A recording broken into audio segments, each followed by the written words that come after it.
Hi guys, welcome to revision time. आज है 11 जनवरी 2024। चलिए अब आज के करंट अफेयर्स हम स्टार्ट करते हैं। अगर ये वीडियो आप सभी को अच्छी लगे तो वीडियो को लाइक जरूर कर दीजिएगा। साथ ही बेल आइकन प्रेस करके मेरे चैनल को भी सब्सक्राइब कर लीजिए। इस तरह के कम टाइम के करंट अफेयर्स आपको हर दिन मिलते रहेंगे। तो चलिए फिर शुरू करते हैं आज की करंट अफेयर्स, मगर उससे पहले जान लेते हैं 10 जनवरी को पूछे गए क्वेश्चन का सही आंसर क्या है। क्वेश्चन था फ्रेंड्स, किस राज्य के काला नुनिया चावल, सुंदरबन शहद और कादियाल साड़िया को जीआई टैग दिया गया है। Option A Bihar, option B Odisha, option C Paschim Bangal, option D UP. इसका सही आंसर है ऑप्शन सी पश्चिम बंगाल। चलिए अब आज के करंट अफेयर्स हम स्टार्ट करते हैं। क्वेश्चन नंबर 1, हाल ही में कहाँ के चिड़ियाघर में भारत के सबसे बुजुर्ग स्लॉथ भालू बबलू का निधन हो गया। इसका आंसर है भोपाल, मध्य प्रदेश। भोपाल के वन विहार राष्ट्रीय उद्यान में भारत के सबसे बुजुर्ग 36 वर्षीय नर स्लॉथ भालू, जिसका नाम बबलू है, की बहुत सारे अंग विफलता के कारण मृत्यु हो गई। अब गुलाबो नाम का एक और भालू भारत में कैप्टिव बंदी में रखा गया सबसे उम्रदराज भालू बन गया है। नेक्स्ट क्वेश्चन, हाल ही में किस देश ने हिम तेंदुए को राष्ट्रीय घोषित किया। इसका आंसर है किर्गिस्तान। किर्गिस्तान ने हिम तेंदुए को अपना राष्ट्रीय प्रतीक घोषित किया। तेंदुआ सांस्कृतिक महत्व रखता है, जिसे किर्गिज लोकनायक मानस की कहानी में दिखाया गया है, जहां इसे महानता, साहस और लचीलेपन के प्रतीक के रूप में प्रतिष्ठित किया जाता है। हिम तेंदुए वैश्विक क्षेत्र के लगभग 1/3 हिस्से में निवास करते हैं। नेक्स्ट क्वेश्चन, हाल ही में किस राज्य की लांजिया सौरा चित्र और डोंगरिया कोंद सॉल को जीआई टैग दिया गया। इसका आंसर है ओडिशा। ओडिशा की लांजिया सौरा चित्रों डोंगरिया कोंद सॉल को जीआई टैग मिला। लांजिया सौरा जनजाति आदर्श चित्रों का सम्मान करती है। यह एक भित्तिकला शैली है जिसे उच्च आध्यात्मिक महत्व माना जाता है। डोंगरिया कोंद अपनी संस्कृति और जैव विविधता को दर्शाते हुए बुने हुए शॉल का उत्पादन करते हैं। नेक्स्ट क्वेश्चन, हाल ही में किस थीम के साथ 5 जनवरी को राष्ट्रीय पक्षी दिवस मनाया गया। इसका आंसर है लड़ाई का अधिकार। पक्षी दिवस मनाए जाने की शुरुआत पहली बार 2002 में बॉर्न फ्री यूएसए और एवियन वेलफेयर गठबंधन द्वारा की गई थी। इसके बाद भारत समेत सभी देश पक्षी दिवस मनाते हैं। नेक्स्ट क्वेश्चन, हाल ही में किस राज्य सरकार ने छात्रों के लिए गुणोत्सव 2024 शुरू किया। इसका आंसर है असम। असम सरकार ने शिक्षा के मूल्यांकन के लिए 5वां गुणोत्सव 2024 शुरू किया। इसका आयोजन 3 जनवरी से 8 फरवरी 2024 तक असम के डिब्रूगढ़ में किया जाएगा। ये 40 लाख छात्रों का मूल्यांकन करने, सरकारी स्कूलों में शिक्षा की गुणवत्ता और सीखने के परिणामों को बढ़ाने के लिए एक राज्यव्यापी मूल्यांकन है। नेक्स्ट क्वेश्चन, हाल ही में किस राज्य के हस्तनिर्मित कालीन और वांचो लकड़ी के शिल्प को जीआई टैग दिया गया। इसका आंसर है अरुणाचल प्रदेश। अरुणाचल प्रदेश के 3 उत्पाद आदि केकिर यानी कि अदरक, तिब्बती निवासियों द्वारा हस्तनिर्मित कालीन और वांचो समुदाय द्वारा बनाई गई लकड़ी की वस्तुओं को जीआई टैग दिया गया है। नेक्स्ट क्वेश्चन, हाल ही में केन्याई एथलीट बीट्राइस चेबेट ने कितने किलोमीटर की दौड़ में एक नया विश्व रिकॉर्ड दर्ज किया। इसका आंसर है 5 किलोमीटर। केन्याई एथलीट बीट्राइस चेबेट ने बार्सिलोना में 5 किलोमीटर दौड़ में 14 मिनट 13 सेकंड का समय लेकर महिलाओं का नया विश्व रिकॉर्ड बनाया। चेबेट के प्रदर्शन ने 14 मिनट 19 सेकंड के मिश्रित दौड़ रिकॉर्ड को भी बेहतर बनाया, जो पहले इथोपियाई धावक एजे ग्याहू ताए द्वारा निर्धारित किया गया था। नेक्स्ट क्वेश्चन, हाल ही में किस भारतीय शहर को इंटरनेशनल वेटलैंड सिटी के लिए नामांकित किया गया। इसका आंसर है इंदौर, भोपाल, उदयपुर। पर्यावरण, वन और जलवायु परिवर्तन मंत्रालय ने हाल ही में वेटलैंड सिटी प्रमाणन के लिए भारत से 3 शहरों के लिए नामांकन प्रस्तुत किए हैं। ये 3 शहर हैं इंदौर मध्य प्रदेश, भोपाल मध्य प्रदेश, उदयपुर राजस्थान। 2 फरवरी 1971 को ईरान के रामसर शहर में विश्व आर्द्रभूमि कन्वेंशन हुआ था। विश्व आर्द्रभूमि दिवस 2 फरवरी को मनाया जाता है। नेक्स्ट क्वेश्चन, हाल ही में किसे अंतरिक्ष विज्ञान नेतृत्व के लिए order of the British Empire से सम्मानित किया गया। इसका आंसर है professor Adrian Cruise. Professor Adrian Michael Cruise को अंतरिक्ष सेवाओं में उनके योगदान के लिए order of the British Empire से सम्मानित किया गया।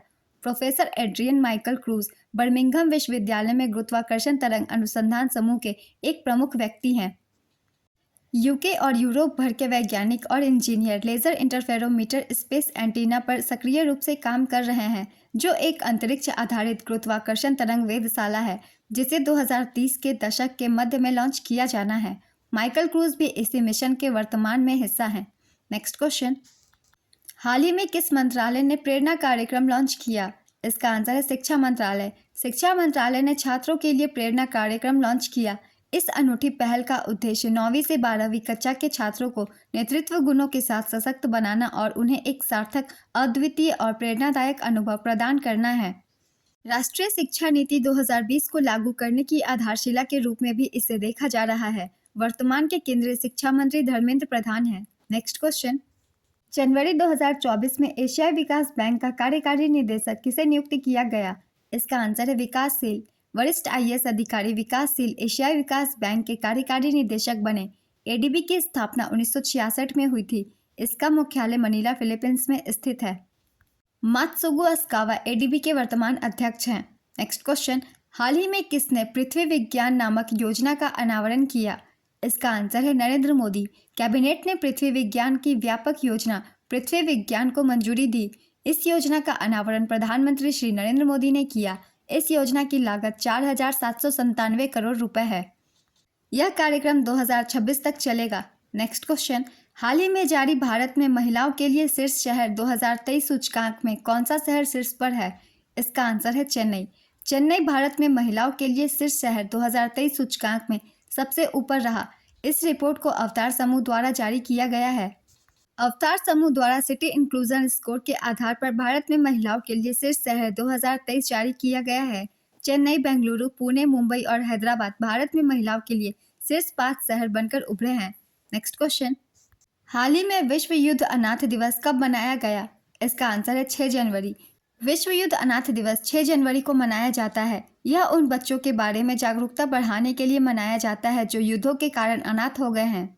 वर्ष 2024 की थीम ऑर्फन्स लाइव्स मैटर, अनाथों का जीवन मायने रखता है। नेक्स्ट क्वेश्चन, हाल ही में मिली जानकारी के अनुसार भारत किस देश की सीमा पर मुक्त आवाजाही को समाप्त करने की योजना बना रहा है? इसका आंसर है म्यांमार। भारत ने म्यांमार सीमा पर मुक्त आवाजाही व्यवस्था को समाप्त करने की घोषणा की है। नए नियमों के अनुसार लोगों को पारगमन के लिए वीजा की आवश्यकता होगी। भारत म्यांमार के साथ 1643 किलोमीटर लंबी सीमा साझा करता है, जो Arunachal Pradesh 520 kilometre, Nagaland 215 kilometre, Manipur 398 kilometre और मिजोरम 510 किलोमीटर राज्यों से होकर गुजरती है। हाल ही में जारी संयुक्त राष्ट्र की रिपोर्ट के अनुसार वर्ष 2024 में भारत की जीडीपी वृद्धि दर का अनुमान क्या है? इसका आंसर है 6.2%। संयुक्त राष्ट्र ने भारत की 2024 जीडीपी वृद्धि का अनुमान घटाकर 6.2% किया। 5 जनवरी को संयुक्त राष्ट्र की एक रिपोर्ट के अनुसार 2024 कैलेंडर वर्ष के लिए भारत के सकल घरेलू उत्पाद की वृद्धि के पूर्वानुमान को 6.7% के पहले अनुमान से संशोधित कर 6.2% कर दिया गया। हालांकि भारत दुनिया में सबसे तेजी से बढ़ती बड़ी अर्थव्यवस्था बनी हुई है। नेक्स्ट क्वेश्चन, हाल ही में भारत ने कहां पर एक समर्पित व्यापार क्षेत्र भारत पार्क स्थापित करने की घोषणा की है? इसका आंसर है यूएई। भारत सरकार संयुक्त अरब अमीरात में एक समर्पित व्यापार क्षेत्र भारत पार्क स्थापित करेगी। इसमें वैश्विक दर्शकों के लिए भारतीय निर्मित वस्तुओं को प्रदर्शित करने और संग्रहित करने के लिए शोरूम और गोदाम होंगे। नेक्स्ट क्वेश्चन, 4 जनवरी 2024 को बिम्स्टेक के नए महासचिव के रूप में किसने कार्यभार संभाला? इसका आंसर है इंद्रमणि पांडे ने बिम्स्टेक के नए महासचिव के रूप में कार्यभार संभाला। यह पहली बार है कि किसी भारतीय अधिकारी ने इस क्षेत्रीय समूह में प्रमुख पद संभाला है। इंद्रमणि पांडे ने ढाका में सचिवालय में बिम्स्टेक के चौथे महासचिव के रूप में पदभार ग्रहण किया। उन्होंने भूटान के तेंजिन लेकफेल का स्थान लिया। इनका कार्यकाल 3 वर्ष का होगा। बिम्स्टेक का पूरा नाम है Bay of Bengal initiative for multi sectoral technical and economic cooperation. BIMSTEC की स्थापना 6 जून 1997 में बैंकॉक डिक्लेरेशन द्वारा हुई थी। इसके सदस्य देश है बांग्लादेश, भूटान, भारत, म्यांमार, नेपाल, श्रीलंका और थाईलैंड। आज के करंट अफेयर्स के क्वेश्चन कंप्लीट होते हैं फ्रेंड्स। चलिए अब आज का क्वेश्चन देखते हैं मैंने क्या लिया है। मध्य प्रदेश के चिड़ियाघर में भारत के सबसे बुजुर्ग स्लॉथ भालू का निधन हो गया। उसका नाम क्या था? Option A Dablu, option B Gulabo, option C Bablu, option D Vatsala. अपना आंसर गेस कीजिए या फिर कमेंट बॉक्स में दीजिए। अगर आप सभी को मेरी ये वीडियो अच्छी लगी हो तो वीडियो को लाइक ज़रूर कर दीजिएगा और साथ ही बेल आइकन प्रेस करके मेरे चैनल को भी सब्सक्राइब कर लीजिए। इस तरह के कम टाइम के करंट अफेयर्स आपको हर दिन मिलते रहेंगे। फिर मिलते हैं नेक्स्ट वीडियो के साथ। आप सभी को थैंक यू।